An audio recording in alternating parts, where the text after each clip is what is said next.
So good morning guys. तो चलिए start करते हैं आज के यानी कि 4 अक्टूबर के इंपॉर्टेंट करंट अफेयर्स को। तो इस प्रश्न में आपसे पूछ रहे हैं अभी हाल ही में किस मंत्रालय ने प्रधानमंत्री ई ड्राइव स्कीम की शुरुआत की है। तो आंसर होगा भारी उद्योग मंत्रालय, हैवी इंडस्ट्रीज मिनिस्ट्री ने। तो अभी 1 अक्टूबर 2024 को ही मिनिस्ट्री ऑफ हैवी इंडस्ट्रीज ने नई दिल्ली से प्रधानमंत्री ई ड्राइव योजना को शुरू किया है। और इस मंत्रालय के मंत्री भी याद रखना HD कुमारस्वामी उनका नाम है। और इस योजना को शुरू करने का उद्देश्य नाम से समझ में आ रहा होगा, इलेक्ट्रॉनिक व्हीकल्स को बढ़ावा देना, साथ ही इलेक्ट्रॉनिक चार्जिंग इंफ्रास्ट्रक्चर स्थापित करना जिससे स्वच्छ और सस्टेनेबल ट्रांसपोर्ट को बढ़ावा मिल सके। यहाँ पे प्रधानमंत्री ई ड्राइव योजना की फुल फॉर्म भी है प्रधानमंत्री electronic drive revolution in innovative vehicle enhancement.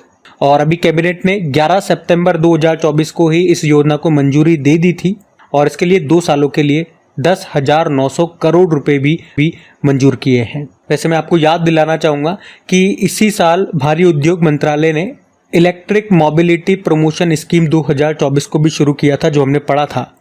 उसके अलावा याद रखना, भारत से इलेक्ट्रिक व्हीकल एक्सपोर्ट करने वाली, निर्यात करने वाली पहली MNC कंपनी कौन सी बनी थी? सिट्रियन, जिसके याद हो तो आपको अगर ब्रांड एम्बेसडर बने थे महेंद्र सिंह धोनी। और वर्ल्ड इलेक्ट्रिक व्हीकल डे हम मनाते हैं 9 सितंबर को। और भी यहाँ से कुछ मैं आपको करंट अफेयर्स के प्रश्न रिवाइज करवाऊँ। देखो, जैसे कि आपको याद होगा, भारत का पहला स्वदेशी ई ट्रैक्टर लॉन्च किया था, उसका नाम था CSIR prime ET11। Public transport को फ्री करने वाला पहला देश बना था लग्जमबर्ग। और हमारे जो सड़क व राजमार्ग मंत्री हैं नितिन गडकरी, उन्होंने पहली मेथेनॉल संचालित बसों का अनावरण किया था बेंगलुरु में। देश की पहली इलेक्ट्रिक डबल डेकर बस ये लॉन्च हुई थी मुंबई में। और केंद्र सरकार ने प्रधानमंत्री ई बस सेवा पहल के तहत कितनी ई बसों को शुरू करने की मंजूरी दी? 10,000। अफ्रीका में उत्पादन शुरू करने वाली पहली भारतीय इलेक्ट्रिक व्हीकल कंपनी बनी थी वन इलेक्ट्रिक। और अमेरिका द्वारा प्रमाणित यानी कि सर्टिफाइड विश्व की पहली इलेक्ट्रिक फ्लाइंग कार का नाम क्या है? आलेफ मॉड ए। और कौन सी भारतीय कंपनी यूके में EV बैटरी फैक्ट्री लगाएगी? तो टाटा। और भारत की पहली सौर ऊर्जा संचालित पर्यटक नाव का नाम है सूर्यांशु। और फेम योजना कब शुरू हुई थी? तो आंसर होगा 2015 में। इस योजना का भी उद्देश्य इलेक्ट्रिक व्हीकल्स को भारत में बढ़ावा देना ही था, तो ये भी ध्यान में रखना। अगला प्रश्न देखते हैं। तो अगले प्रश्न में पूछ रहे हैं, हाल ही में प्रधानमंत्री नरेंद्र मोदी ने धरती आबा जनजातीय ग्राम उत्कर्ष अभियान ये कहां से शुरू किया? तो आंसर होगा हजारीबाग, झारखंड। तो अभी 2 अक्टूबर 2024 को प्रधानमंत्री नरेंद्र मोदी ने झारखंड के हजारीबाग से धरती आबा जनजातीय ग्राम उत्कर्ष अभियान शुरू किया। और इस योजना का नाम बिरसा मुंडा जी के नाम पे रखा गया है, जिन्हें धरती आबा के नाम से जाना जाता है। धरती आबा का मतलब होता है पृथ्वी पिता। तो ये जो धरती आबा जनजातीय ग्राम उत्कर्ष अभियान है, ये भारत के 30 राज्यों और केंद्र शासित प्रदेशों के 549 जिलों के 65,000 आदिवासी बहुल गांवों में चलाया जाएगा। और इस योजना के उद्देश्य की बात करें तो केंद्र सरकार के 17 मंत्रालयों और विभागों द्वारा भारत के आदिवासी क्षेत्रों का सोशल इंफ्रास्ट्रक्चर, वहाँ की हेल्थ, वहाँ की एजुकेशन और आजीविका में विकास करना। और इस योजना के लिए 79,150 करोड़ रुपए खर्च किए जाएंगे, जिसका लाभ देश के 5 करोड़ से ज़्यादा आदिवासी भाई बहनों को मिलेगा। आप जानते हो इस योजना के लिए नोडल मंत्रालय कौन सा है? तो केंद्रीय जनजातीय कार्य मंत्रालय, ट्राइबल अफेयर्स मिनिस्ट्री। और उसके मंत्री कौन है? तो आंसर होगा जुएल ओराम। अब योजना वाला प्रश्न है, तो कुछ इंपॉर्टेंट योजनाएं 2024 की कुछ इंपॉर्टेंट योजनाएं मैं आपको रिवाइज कराऊं। तो आपसे पूछा अगर मुख्यमंत्री युवा उद्यम विकास योजना ये कहाँ पे शुरू हुई थी? उत्तर प्रदेश में। हर घर हर गृहिणी योजना हरियाणा में। दीनदयाल स्पर्श योजना डाक विभाग ने शुरू किया था। सुभद्रा योजना भी उड़ीसा में। मुख्यमंत्री बाल पौष्टिक आहार योजना हिमाचल प्रदेश। मुख्यमंत्री सुख आश्रय योजना ये भी हिमाचल प्रदेश में। और मुख्यमंत्री सुख शिक्षा योजना भी हिमाचल प्रदेश में। मुख्यमंत्री निजुत मोइना असोनी योजना को असम में शुरू हुआ। उपवन योजना और हेरिटेज ट्री अडॉप्शन योजना उत्तर प्रदेश में। श्रमिक बसेरा योजना गुजरात। राजीव गांधी सिविल्स अभ्यस्तम योजना ये तेलंगाना में शुरू हुई थी। तो ये 2024 की कुछ इंपॉर्टेंट योजनाएं हैं, इनको ध्यान में रखना। अगला प्रश्न देखते हैं। तो अगले प्रश्न में पूछ रहे हैं, हाल ही में अमेरिका के नेतृत्व वाले खनिज सुरक्षा वित्त नेटवर्क में कौन सा देश शामिल हो गया है? तो आंसर होगा भारत। तो खनिज सुरक्षा वित्त नेटवर्क, अंग्रेजी में बोलोगे तो मिनरल्स सिक्योरिटी फाइनेंस नेटवर्क, ये अमेरिका के नेतृत्व वाला एक नेटवर्क है और इसमें 14 देश और यूरोपियन यूनियन इसके सदस्य हैं ऑलरेडी, और अभी भारत भी इसमें शामिल हो गया, इसका नया सदस्य बन गया है। आप कह सकते हो कि भारत इस नेटवर्क में शामिल होने वाला तीसरा एशियाई देश बना है। ऑलरेडी जापान और साउथ कोरिया ये इसमें पहले से शामिल है एशिया से। तो इस नेटवर्क का मुख्य उद्देश्य क्या है कि महत्वपूर्ण खनिजों की आपूर्ति बेहतर हो सके, मतलब सप्लाई अच्छे से हो सके जो भी इसके सदस्य देश हैं उनके बीच में। इस नेटवर्क को 2022 में अमेरिका ने स्थापित किया था, तो ये पॉइंट्स ध्यान में रखना। वैसे भारत से ही कुछ प्रश्न मैं आपको रिवाइज कराऊं तो आपको याद होगा कि भारत को 2024 के लिए अंतर्राष्ट्रीय संगठन एशियाई आपदा तैयारी केंद्र का अध्यक्ष बनाया गया था। 2024 में यूनेस्को के विश्व धरोहर समिति की अध्यक्षता भारत ने की थी नई दिल्ली में, 46 नंबर का एडिशन था। 2024 में वर्ल्ड टेलीकॉम स्टैंडर्डाइजेशन असेंबली की मेजबानी ये भारत कर रहा है। 2025 में अगले साल इंटरनेशनल हॉकी फेडरेशन यानी कि FIH hockey mains junior world cup को होस्ट ये भारत करेगा। और भारत ने ही 2024 में 46वें अंटार्कटिक संधि परामर्श बैठक की भी मेजबानी की कोच्चि में। वर्ल्ड ऑडियो विजुअल और मनोरंजन शिखर सम्मेलन ये भारत में होगा, गोवा में होगा इस साल नवंबर में। तीसरे वॉइस ऑफ ग्लोबल साउथ शिखर सम्मेलन की मेजबानी ये भारत ने की। और पहले बिम्स्टेक बिजनेस शिखर सम्मेलन का आयोजन ये भी भारत में हुआ नई दिल्ली में। नागरिक विमानन पर दूसरा एशिया प्रशांत मंत्री स्तरीय सम्मेलन ये भी भारत में ही हुआ था। और नेचर के अध्ययन के अनुसार दुनिया का सबसे बड़ा प्लास्टिक प्रदूषक देश भी भारत को बताया गया था। अभी कुछ दिन पहले ये पॉइंट हमने पढ़ा था। तो भारत से संबंधित ये सारे पॉइंट्स हैं, ध्यान में रखना। अगला प्रश्न देखते हैं। तो अगले प्रश्न में पूछ रहे हैं, अभी हाल ही में मैक्सिको की पहली महिला राष्ट्रपति के रूप में किसने शपथ ली है? तो आंसर हो जाएगा क्लाउडिया शेनबाम। एक्चुअली में ये प्रश्न मैं आपको पहले भी बता चुका हूँ जब इसकी घोषणा हुई थी, लेकिन अभी फाइनली इन्होंने पद की शपथ ले ली है, मतलब ये फाइनली यहाँ की राष्ट्रपति बन गई हैं और मैक्सिको की पहली महिला राष्ट्रपति बनी है। तो प्रश्न इंपॉर्टेंट रहेगा, नाम है क्लाउडिया शेनबाम। और किनका स्थान लिया है? Andres Manuel Lopez Obrador. देखो मैक्सिको की बात करते हैं, ये नॉर्थ अमेरिकी कॉन्टिनेंट में आता है। कैपिटल मैक्सिको सिटी होती है और करेंसी है मैक्सिकन पीसो। अब पहली महिला प्रेसिडेंट बन गई है क्लाउडिया शेनबाम। अच्छा, मैक्सिको से आपको याद दिलाना चाहूँगा, अभी वैज्ञानिकों ने दुनिया का सबसे गहरा ब्लू होल ये मैक्सिको में ही खोजा था। और मैक्सिको ये दुनिया का पहला ऐसा देश बन गया है जिसने मतदाताओं को सभी स्तरों पर न्यायाधीशों को चुनने की अनुमति दी थी, पढ़ा था हमने। और आपको याद होगा फीफा वर्ल्ड कप 2026 वाला ये तीन देशों में होगा, अमेरिका, कनाडा और मैक्सिको। अच्छा चलो आज एक काम करते हैं, 2024 के जितने भी इंटरनेशनल अपॉइंटमेंट्स हैं प्रधानमंत्री और प्रेसिडेंट को लेकर के, जितने भी अभी तक अपॉइंटमेंट्स हुए हैं वो सारे मैं आपको रिवाइज कराता हूँ 2024 वाले। तो ध्यान से सुनना और देखना कि आपको कौन से याद हैं और कौन से याद नहीं है। जैसे कि अभी श्रीलंका के नए प्रेसिडेंट बने थे अनुराग कुमारा दिसानायके के। अब आपके लिए होमवर्क प्रश्न बन जाएगा, प्रधानमंत्री भी नई बन गई हैं, उनका नाम बताओ। फ्रांस के प्रधानमंत्री बने मिशेल बार्नियर। और अल्जीरिया के राष्ट्रपति अब्देल मजीद तेब्बोने। थाईलैंड के प्रधानमंत्री पेंटोक्टार्न शिनावात्रा। तुनिशिया के प्रधानमंत्री कामिल मद्दोरी। एस्टोनिया के प्रधानमंत्री क्रिस्टियन मिशेल। ईरान के प्रेसिडेंट मसूद पेजेस्कियान। यूके के prime minister Keir Starmer. Netherlands के prime minister Dick Schoof. South Africa के राष्ट्रपति सिरिल रामाफोसा। आइसलैंड के राष्ट्रपति हल्ला टॉमस डॉटर।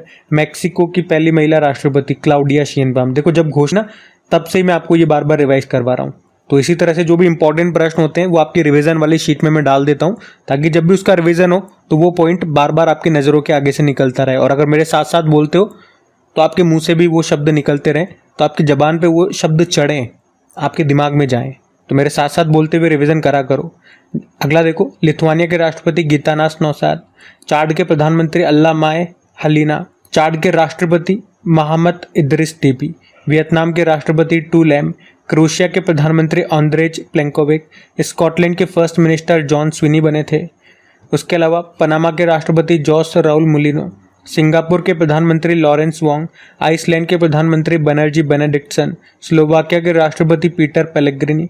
मिस्र के तीसरी बार राष्ट्रपति बने Abdel Fattah Sisi. Democratic Republic of Congo के प्रधानमंत्री जुडिथ सुमिनवा तुलुका। सेनेगल के राष्ट्रपति बासिरो डियोमाए फे। पुर्तगाल के प्रधानमंत्री लुइस मोंटेनेग्रो। आयरलैंड के नए प्रधानमंत्री साइमन हैरिस। फिलिस्तीन के नए प्रधानमंत्री मोहम्मद मुस्तफ़ा। हंगरी के राष्ट्रपति तामस तुलियाक। पाकिस्तान के प्रधानमंत्री शहबाज शरीफ, पाकिस्तान के राष्ट्रपति आसिफ अली जरदारी, इंडोनेशिया के प्रेसिडेंट प्रबोवो सुबियांतो, यमन के प्रधानमंत्री अहमद अबद बिन, अल सल्वाडोर के प्रेसिडेंट नयाब बुकेले, कजाकिस्तान के प्रधानमंत्री ओल्जास बेक्टेनोव, फिनलैंड के प्रेसिडेंट अलेक्जेंडर स्तब, बाकी कोमोरोस के प्रेसिडेंट अजाली असोमानी, ग्वाटेमाला के नए प्रेसिडेंट बर्नार्डो एबरेलो, ताइवान के president lie Chingte, democratic Republic of Congo के प्रेसिडेंट फेलिक्स त्सेसिकेदी, वेनेजुएला के राष्ट्रपति निकोलस मदुरो बने थे। तो यहाँ मैंने आपको 2024 के जिन भी देशों में अभी प्रधानमंत्री और प्रेसिडेंट बने थे वो वाले सारे प्रश्न रिवाइज करवाए हैं।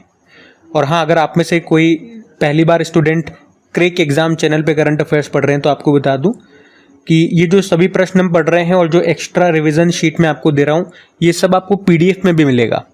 और पीडीएफ कहाँ मिलेगी? जो अपना टेलीग्राम चैनल है वहाँ पे, जिसका लिंक नीचे डिस्क्रिप्शन बॉक्स में है। तो जैसे आप लिंक पे क्लिक करेंगे डायरेक्ट वहाँ चले जाएंगे, वहाँ पे ज्वाइन का बटन आएगा तो ज्वाइन कर लीजिएगा, ताकि पीडीएफ या वीडियो जब भी अपलोड होता है तो सीधा नोटिफिकेशन सबसे पहले आपको मिल सके।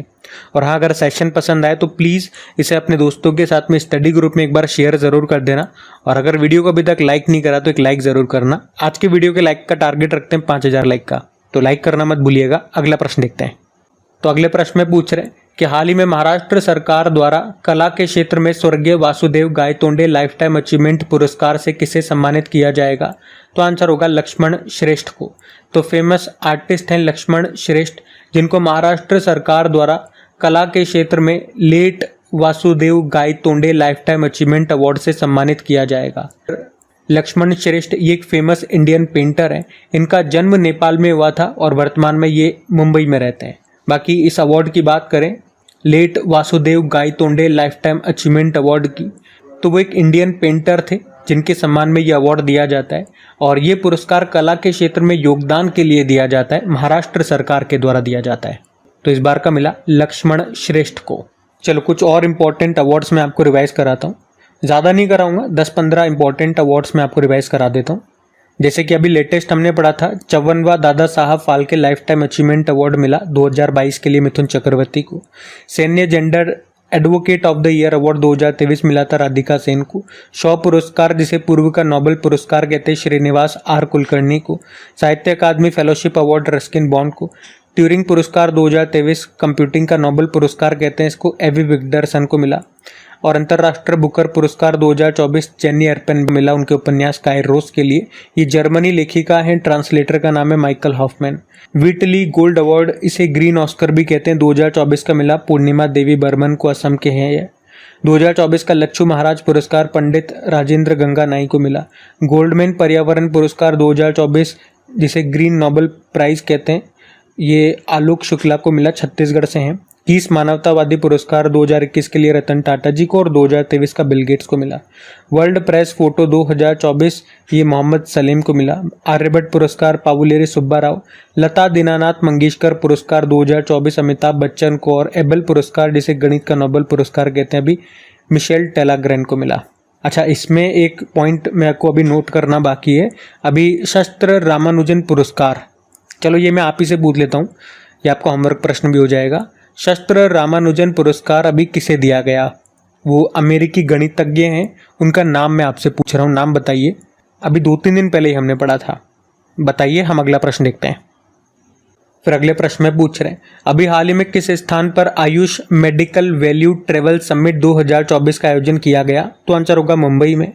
हिंदी में बोलोगे तो आयुष चिकित्सा मूल्य यात्रा शिखर सम्मेलन, इसका आयोजन अभी महाराष्ट्र के मुंबई में किया गया। और इसकी थीम क्या है? Global synergy in Ayush, transforming health and wellness through medical value travel. सम्मेलन का आयोजन भारत सरकार के ministry of Ayush, ministry of tourism और महाराष्ट्र सरकार ने किया।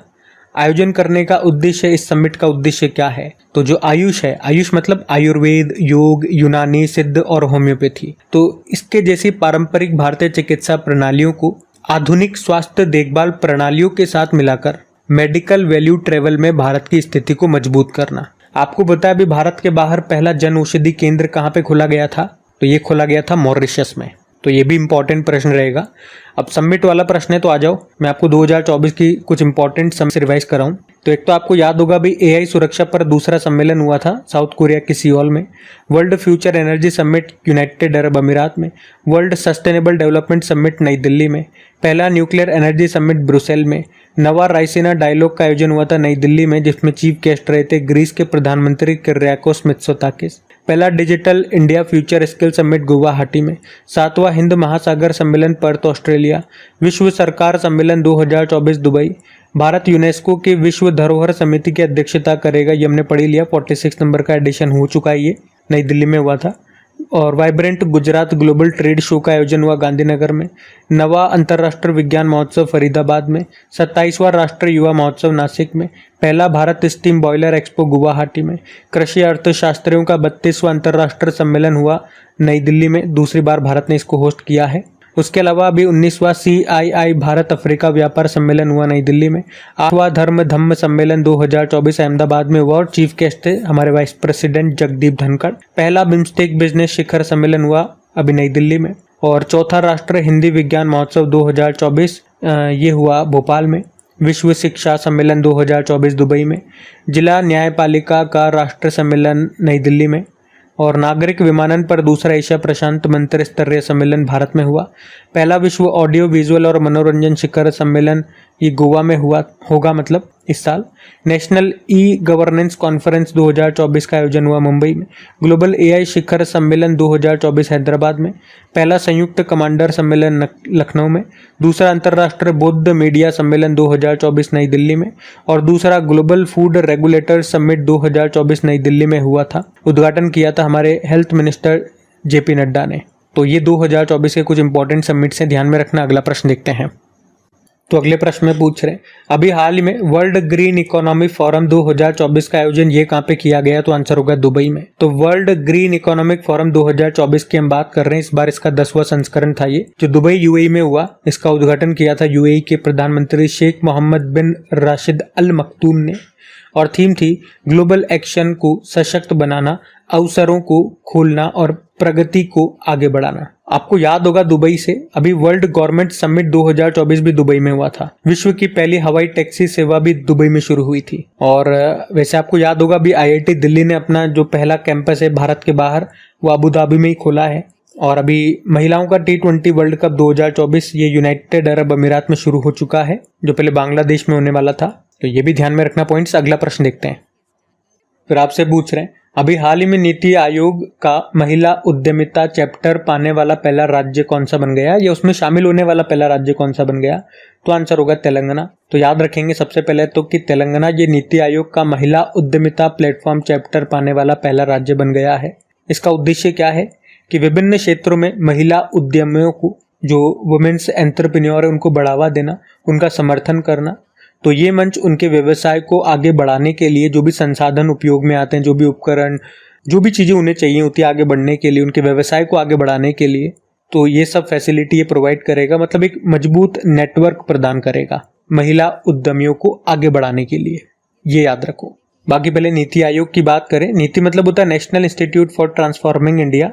ये योजना आयोग के स्थान पे आया था 1 जनवरी 2015 को। इसके अध्यक्ष प्रधानमंत्री होते हैं भारत के, वर्तमान में नरेंद्र मोदी हैं। उपाध्यक्ष डॉक्टर सुमन के बेरी और वर्तमान में CEO BVR सुब्रमण्यम है। आपको मैं याद दिलाना चाहूंगा अभी नीति आयोग ने जो sustainable development goal India index 2023-24 जारी किया था, उसमें भारत का स्कोर 71 था और टॉप पे उत्तराखंड और केरल था। बाकी देखो बात यहाँ पे तेलंगाना की भी है।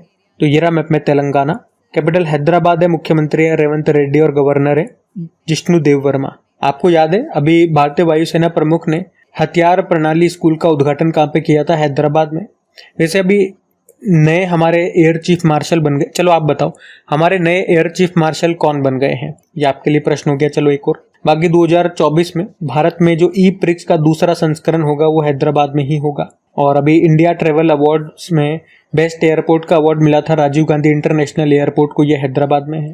स्वास्थ्य मंत्रालय के अनुसार शवदाताओं के अंगदान में टॉप राज्य ये तेलंगाना है। अभी टाइम मैगजीन की 2024 के विश्व के सबसे महान स्थानों की सूची आई थी, उसमें 3 भारतीय स्थान भी है। एक तो हिमाचल प्रदेश का नार बुटीक होटल, और ये हैदराबाद में जो मनम चॉकलेट फैक्ट्री है वो, और मुंबई में जो म्यूजियम ऑफ सॉल्यूशन है वो। टीबी मुक्त नगर पालिकाओं के लिए स्वास्थ्य नगरम परियोजना शुरू की थी यहाँ पे।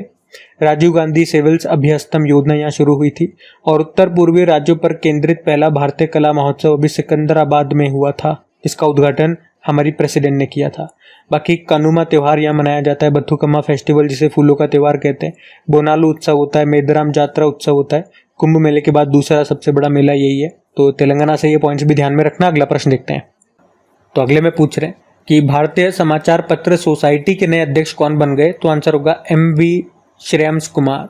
तो इंडियन न्यूज़पेपर सोसाइटी जो कि भारत में प्रिंट मीडिया आयोग का प्रमुख संगठन है और अभी इसी के नए अध्यक्ष बन गए हैं ये MV श्रेयांश कुमार, जो कि प्रसिद्ध मृत्युभूमि समाचार पत्र के मैनेजिंग डायरेक्टर हैं और इस तरह से यहाँ पे उन्होंने राकेश शर्मा का स्थान लिया है।